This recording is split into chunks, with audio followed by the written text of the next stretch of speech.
Atenção técnica e programadores da Rede Interlagos de televisão para o toque de 5 segundos.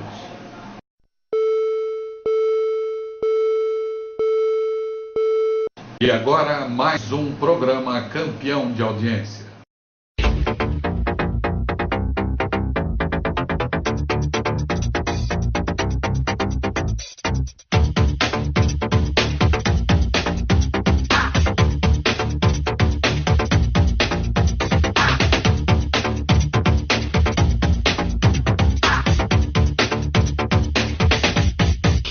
Olá, que bom estar com você novamente. Esse é o nosso programa Saúde do Profissional de Enfermagem. Essa é a nossa TV varzapaulista.com.br.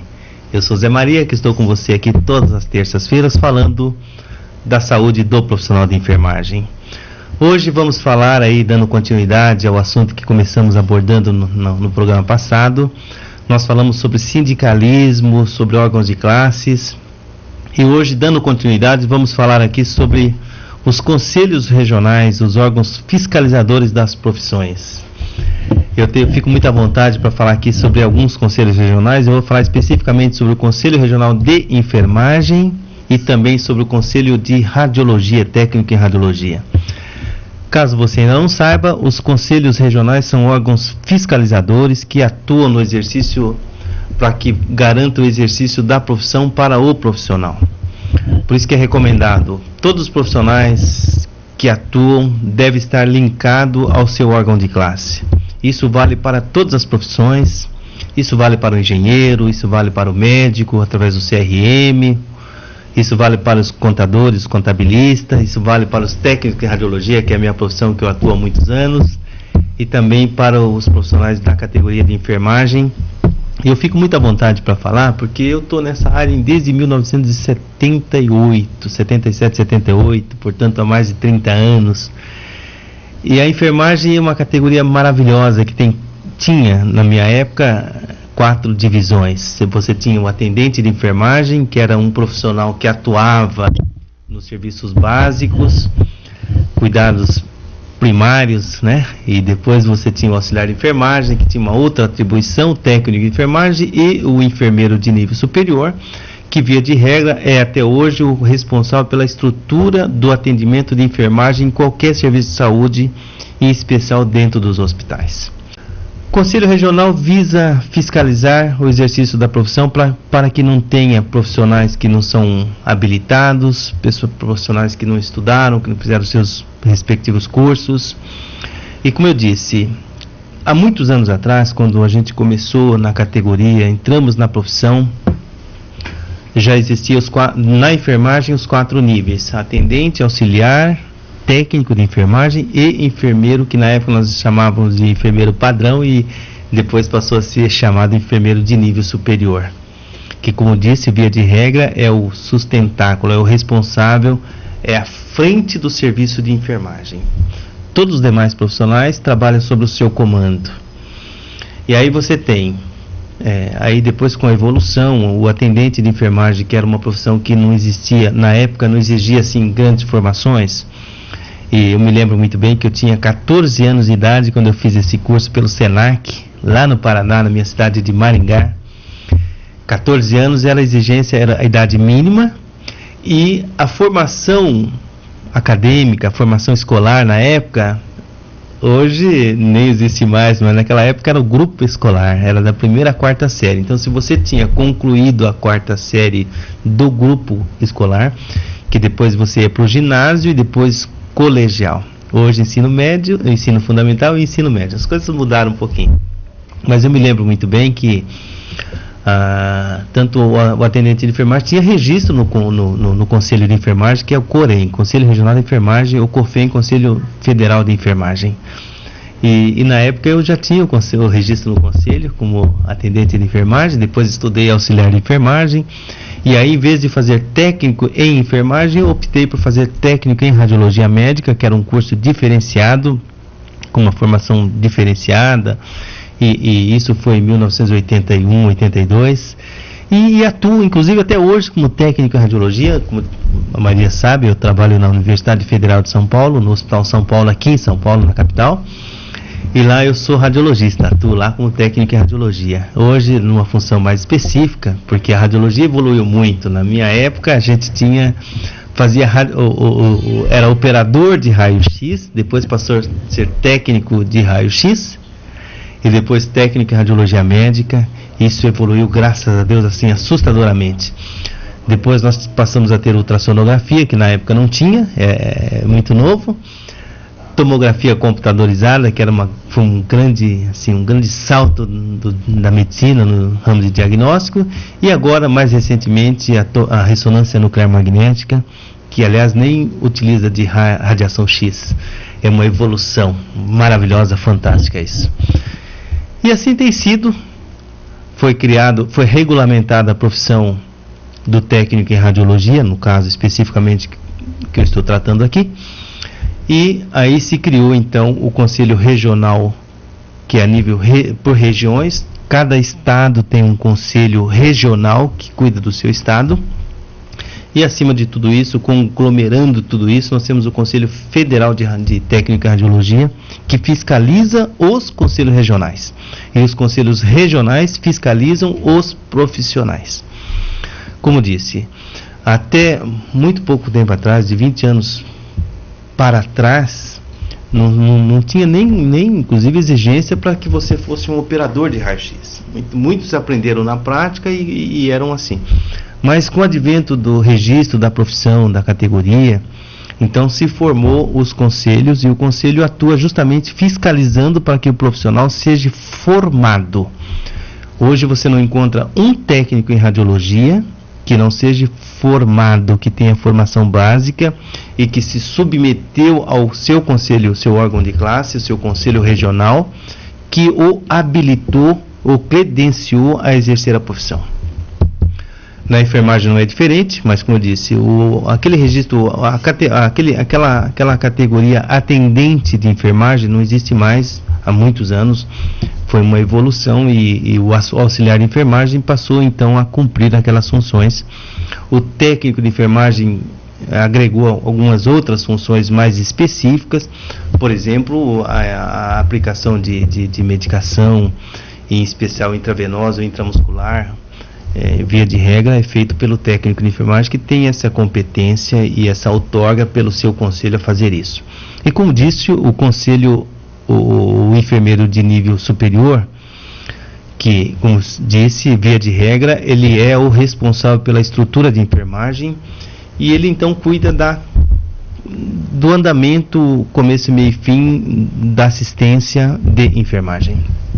O que é muito interessante, que me chama a atenção, é que tanto o auxiliar quanto o técnico são carreiristas, são pessoas que às vezes entram na profissão e vai afora e até se aposentar.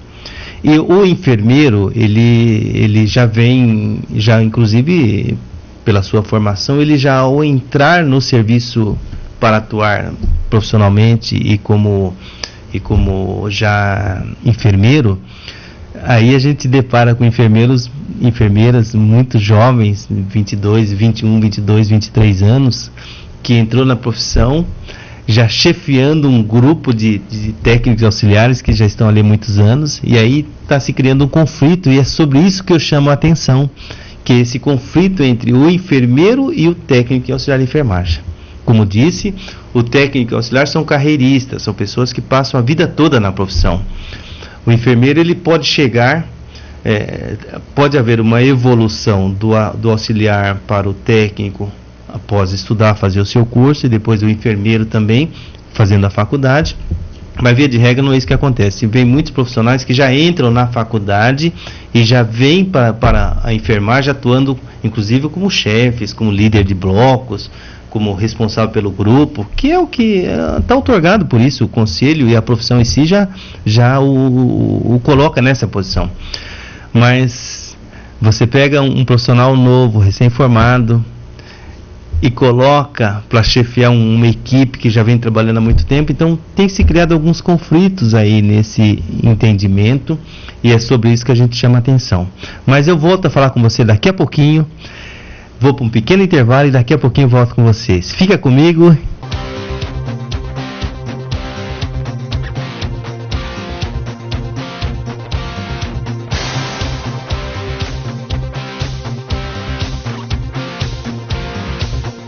Olá, eu sou Zé Maria, trabalho com perfumes. Hoje eu trago para você essências importadas da França, diretamente da empresa Mani, empresa que fabrica para as grandes grifes mundiais. A nossa empresa Ampessência traz para o Brasil a essência importada, invasa no Brasil, e nós, como distribuidores, estamos aqui fazendo essa divulgação para você. Temos uma linha fantástica de perfumes. Temos mais de 20 essências masculinas, mais de 20 essências femininas, grandes grifes mundiais. Eu tenho aqui em minha mão um folheto que traz para você todas as essências, todos os perfumes mundiais. Com detalhe, esses perfumes que você está vendo aqui, eles estão numa embalagem padronizada, por isso o custo está muito barato. Você vai poder pagar por um perfume importado o preço de perfume nacional, onde eu tenho aqui todas as fragrâncias para lhe apresentar. São 20 fragrâncias femininas, 20 fragrâncias masculinas, todas as grifes mundiais eu tenho aqui, com detalhe, com preço de perfume nacional. Fica comigo, assista esse vídeo que eu vou lhe apresentar agora e daqui a pouquinho eu volto a falar com você.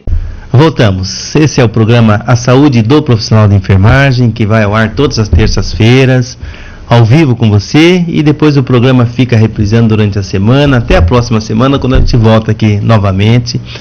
Então você tem a oportunidade de assistir esse programa novamente, ou de indicar para um amigo, ou para uma amiga, ou um companheiro ou companheira, para assistir no momento e no tempo que ela estiver disponível.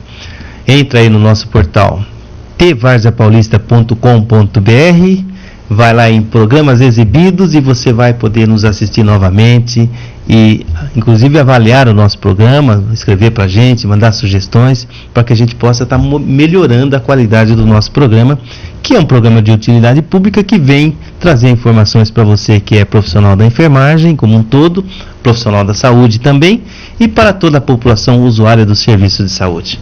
Hoje estou falando com você aqui sobre órgãos de classes, órgãos regulamentadores, conselhos regionais, conselhos federais.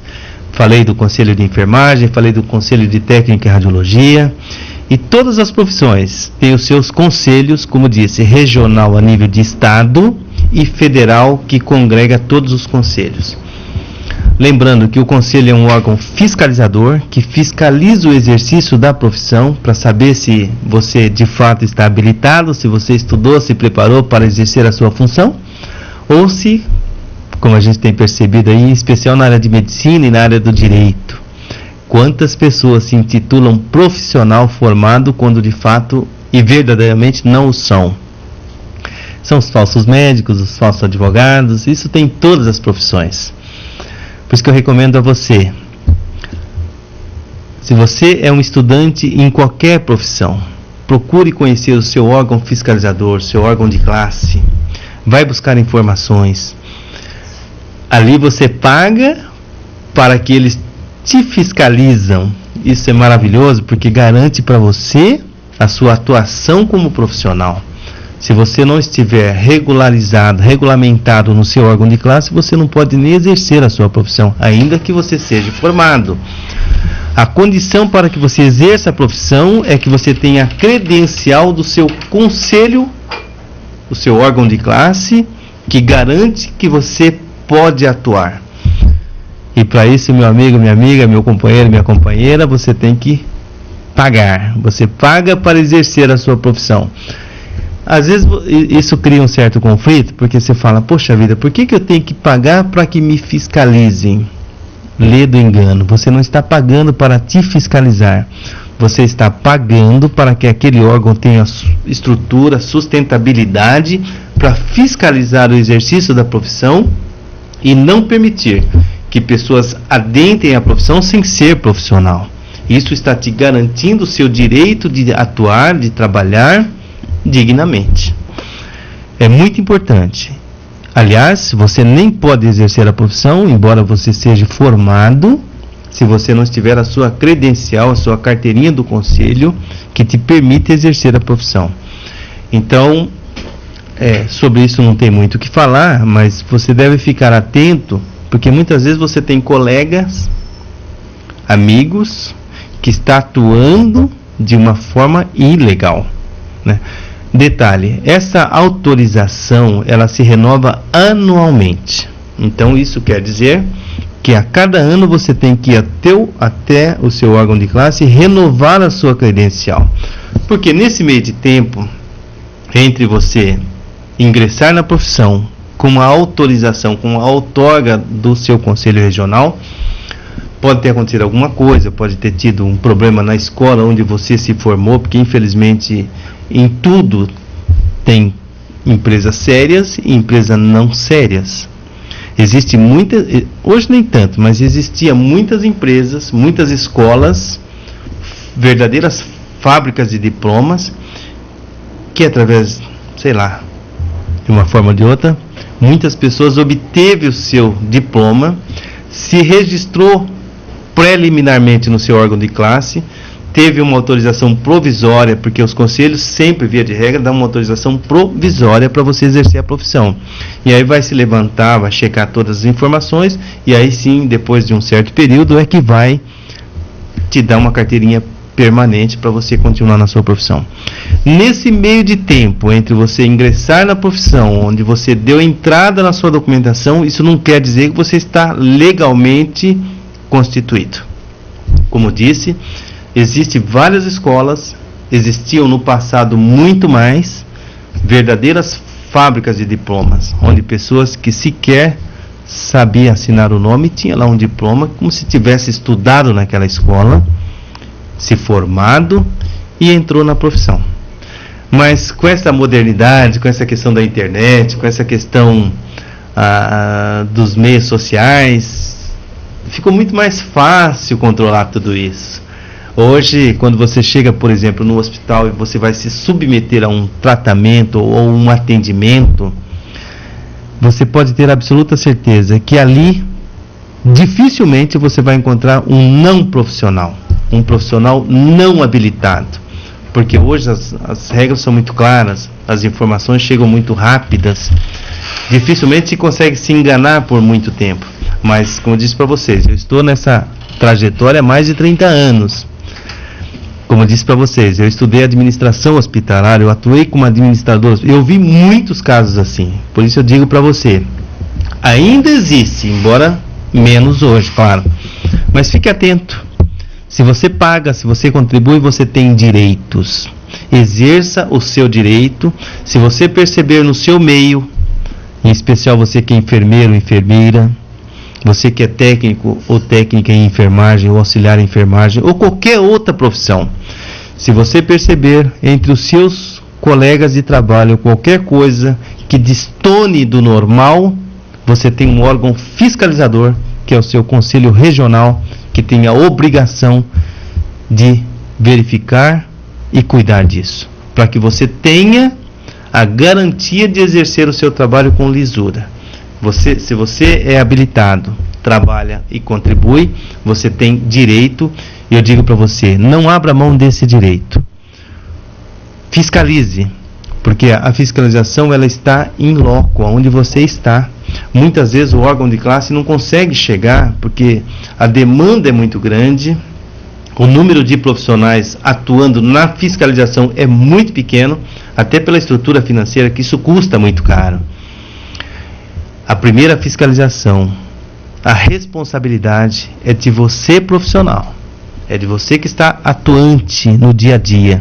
Se você perceber qualquer coisa que destone do normal, comunique ao seu órgão de classe. Você está fazendo um favor para você mesmo. Você não está dedurando ninguém. Você não está maltratando. Você não está sendo perverso com ninguém. Você está agindo com lisura, com honestidade. E nós que somos profissionais da saúde, nós sabemos o quanto é difícil para aquela família ou para aquele paciente que nos procura, naquele momento tão debilitado, deparar com um profissional que não é profissional. Nós sabemos, nós já vivenciamos muito isso. Então cabe a nós garantirmos uma qualidade do atendimento do nosso trabalho, porque nós somos preparados para isso. Nós estudamos, nós nos capacitamos, nos submetemos a uma série de normas e regras para sermos o que somos hoje, profissionais da área de saúde. Em especial você, profissional da enfermagem, com quem eu tenho o imenso prazer de falar por esse Brasil afora. procure sempre o seu órgão de classe. Procure saber quem são os seus representantes, porque via de regra são eleitos para estar lá. Procure saber da vida pregressa dessas pessoas, para ver se eles têm dignidade, se têm moral para te representar. Porque eles são pagos para estar lá, viu? Não são voluntários, não. Eles são remunerados, são pagos para exercer, para cuidar da profissão a qual você é contribuinte. Então, se você contribui, você tem direitos. E eu digo para você, faça valer o seu direito. Não abra mão disso, porque a população, o teu paciente, precisa de você. Precisa de você íntegro, de você profissional, de você colaborador, receptador. Você que recebe, que recepciona o paciente, que dá todo o atendimento. Ele está esperando que ali tenha uma pessoa profissional responsável para lhe atender. E você é isso. Eu sou isso. Nós somos isso. Por isso eu digo para você, ajude a fiscalizar o exercício da sua profissão. Daqui a pouquinho eu volto com você. Fica comigo.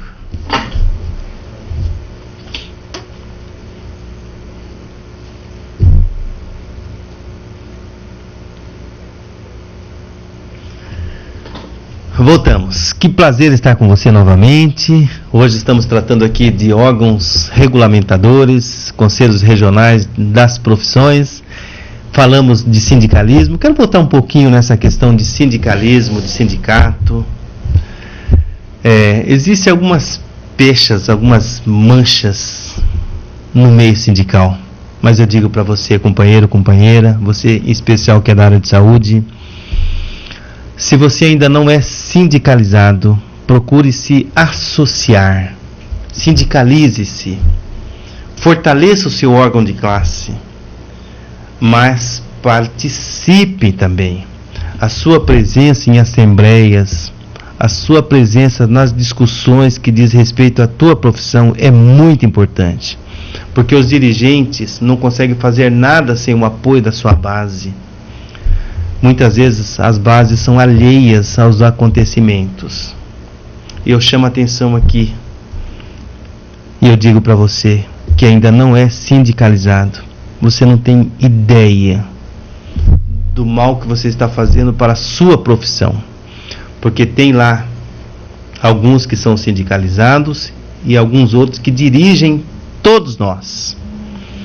Quando você não participa, você está outorgando, permitindo que quem está dirigindo tome decisões em seu nome. Isso é muito grave, porque infelizmente, como tanto no sindicalismo quanto na política como um todo, você tem boas pessoas e pessoas não tão boas, que estão lá para te representar. Se você não se faz presente, você está deixando a faca e o queijo na mão das pessoas comerem em seu nome. Por isso eu digo para você, meu amigo, minha amiga, meu companheiro, minha companheira, procure o seu órgão de classe, se sindicalize, sindicalize-se e faça parte desse contexto, porque unidos sempre seremos fortes. Isso, como sempre vem dizendo, é um jargão popular que já está até desgastado. Todos nós sabemos. Quando eu era garoto, criança, já ouvia isso. Você pega um graveto e quebra, ele quebra com facilidade. Mas se você pega 2, 3, 5, um fecho de graveto, é mais difícil de quebrar. Isso eu estou traduzindo para você na prática o que é ser unidos, seremos fortes.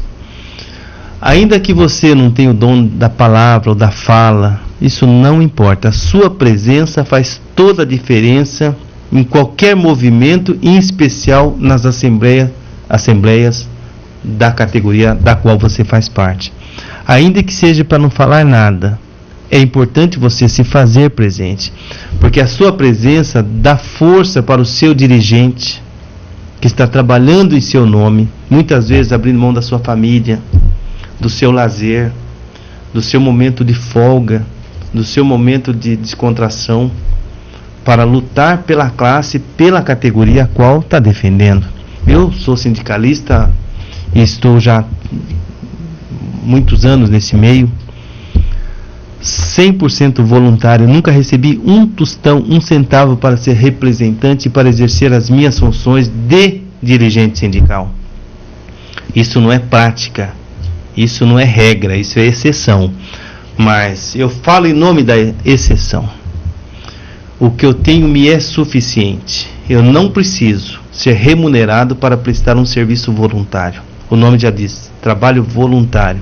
Todos os cargos em direções são de relevâncias. É que infelizmente, companheiro e companheira, isso na prática nem sempre acontece.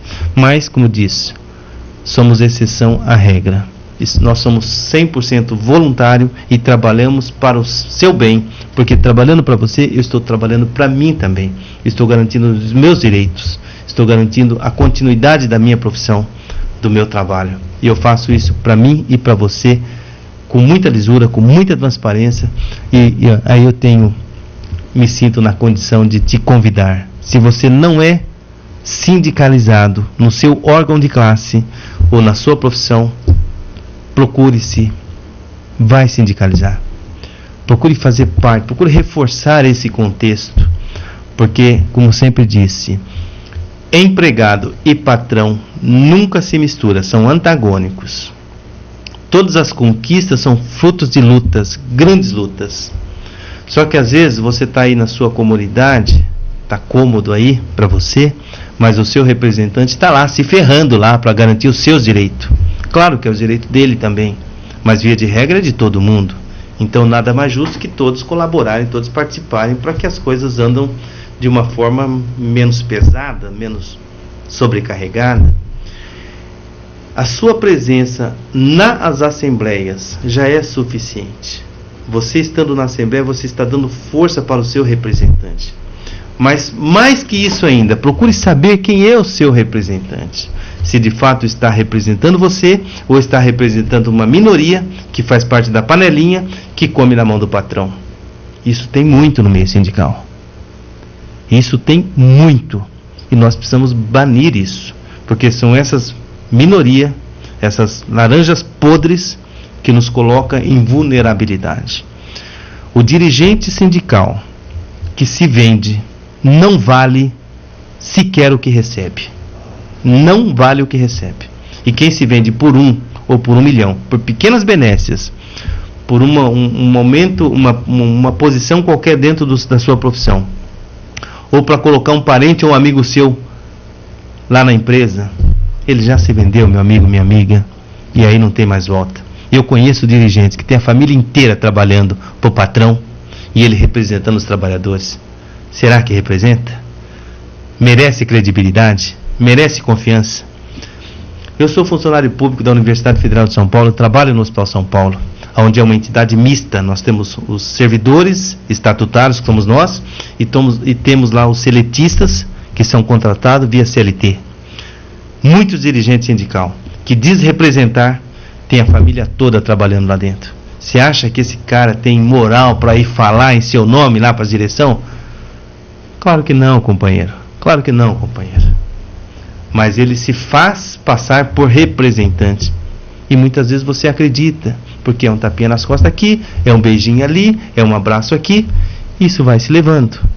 Por isso que eu digo para você, vai procurar saber a vida pregressa da pessoa, ver o que está por trás de toda essa fachada, ver o que está além da parede, ver se quem está te representando está dignamente te representando.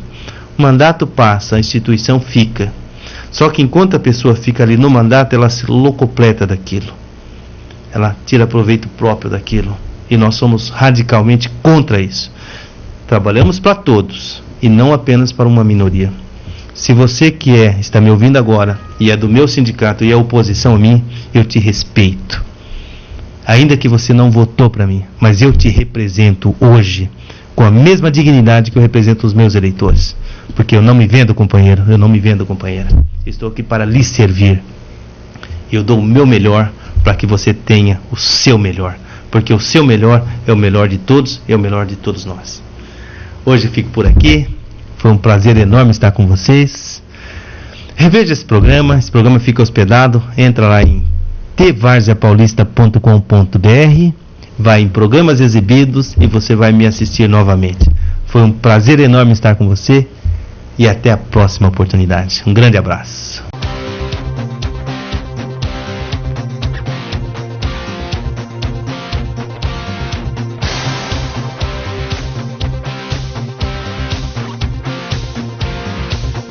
Olá, eu sou Zé Maria, trabalho com perfumes. Hoje eu trago para você essências importadas da França, diretamente da empresa Mani, empresa que fabrica para as grandes grifes mundiais. A nossa empresa Amp-Essência traz para o Brasil a essência importada, invasa no Brasil, e nós, como distribuidores, estamos aqui fazendo essa divulgação para você. Temos uma linha fantástica de perfumes. Temos mais de 20 essências masculinas, mais de 20 essências femininas, grandes grifes mundiais. Eu tenho aqui em minha mão um folheto que traz para você todas as essências, todos os perfumes mundiais. Com detalhe, esses perfumes que você está vendo aqui, eles estão numa embalagem padronizada, por isso o custo está muito barato. Você vai poder pagar por um perfume importado o preço de perfume nacional, onde eu tenho aqui todas as fragrâncias para lhe apresentar. São 20 fragrâncias femininas, 20 fragrâncias masculinas, todas as grifes mundiais eu tenho aqui, com detalhe, com preço de perfume nacional.